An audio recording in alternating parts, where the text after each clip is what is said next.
இப்போ இது 81 நீங்க வந்து காலேஜ் முடிச்சு நீங்க உங்களோட கெரியருக்காக இது ஓடிட்டு கொஞ்சம் இருக்க அது டைம்ல கொஞ்சம் சின்ன உங்க குடும்பத்து பெண்களை பார்க்கும்போது உங்களுக்கு எப்படி இருந்தது அந்த ஃபீல்?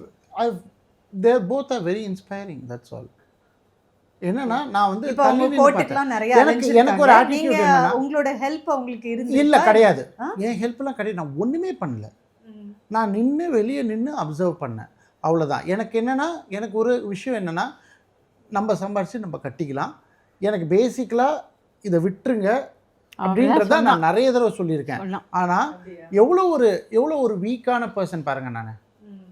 ஆனால் இவங்க 2 பேரும் அதை விடல. இல்லை இவன் வீக்கான பர்சன் இவன் ஒரு சொல்லிக்கிறான். நிமிஷம் எங்களை வந்து தைரியப்படுத்தணும். இல்லை ஒரு நிமிஷம் வேண்டாம். இல்லை என்னன்னா தைரியப்படுத்துறது இல்லை, எனக்கு என்னன்னா ரொம்ப டயரிங்காக இருந்தது. இதை பற்றி பேசி ஒரு அசோசியேஷன் மீட்டிங்னு போய் யாரையும் புரிஞ்சிக்காம ஒருத்தரும் ஒரு ஆங்கிளில் கத்துவாங்க, பேசுவாங்க, இல்லை வேணாம் என்னை விட்டுருங்கன்னுவாங்க.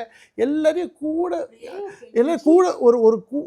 எல்லாரையும் ஒன்று சேர்த்து உட்கார வச்சு பேசி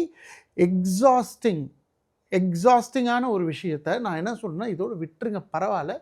மற்றவங்க என்ன வேணால் சண்டை போட்டுக்கிட்டோம். இவங்ககிட்டயும் நான் சொல்லியிருக்கேன், அக்கா கிட்டேயும் நான் சொல்லியிருக்கேன், வேணாங்க்கா நம்ம சம்பாரித்து நம்ம ஏதோ ஒன்று பண்ணி நம்ம பார்த்துக்கலாம். நம்ம இப்போ கூட ஒரு 4 பேருக்கு வந்தால் பசிக்குதுன்னா சாப்பாடு போடுற இடத்துல தான் இருக்கோம், நம்ம அதை பார்த்துக்கலாம் அப்படின்னு சொன்னால். ஆனால் விடலை.